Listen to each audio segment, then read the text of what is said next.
সকল বলি আমিন। এই জন্য ওলামে কেরাম এটা হচ্ছে উম্মতের আয়না। বলেন ওলামে কেরাম উম্মতের কি আয়না। মানুষ তার চেহারার দোষ কোটি আয়না ছাড়া দেখে না।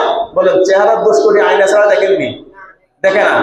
আওয়ামও তার দোষ কোটি আলেম দেখাই দিবে। কে দেখাবে বলেন? আলেম আওয়ামের দোষ কোটি দেখাই দিবে, এই দোষ এই দোষ। এটা আওয়াম রাগ হবে না, বরং খুশি হবে। আনাকে আনার মধ্যে সে দোষ দেখছে, দেখি আনার আসার দিয়ে ভাঙিয়ে লেছেনি কথা। আনাকে আসার দিয়ে ভাঙছেনি, এই তোর আমার চেহারার দোষ তোর মধ্যে দেখা গেছে।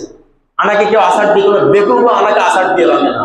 এই জন্য ওলামে কেরাম উম্মতের ওলামে কেরাম আওয়ামের আয়না। ওলামে কেরাম মানুষের ভুল ভ্রান্তি শরীয়ত বিরোধী কাজ কাম এগুলো দেখাই দিবে। আওয়াম সে রাগ হবে না, বরং খুশি হবে। আপনি আমার ভালো কাজ করছেন, খুশি হবে। যে রাগ হবে তো সে কি বলবো, আর আল্লাহ তাকে হেদায়েত দান করে। বলে আল্লাহ তাকে কি দান করে বলেন? হেদায়েত দান করে। সে নিজের পায়ে নিজে কুড়াল মারতেছে, নিজের পায়ে নিজে কুড়াল মারতেছে। আল্লাহ তাআলা বুঝার তৌফিক দান করে। সকল বলি আমিন।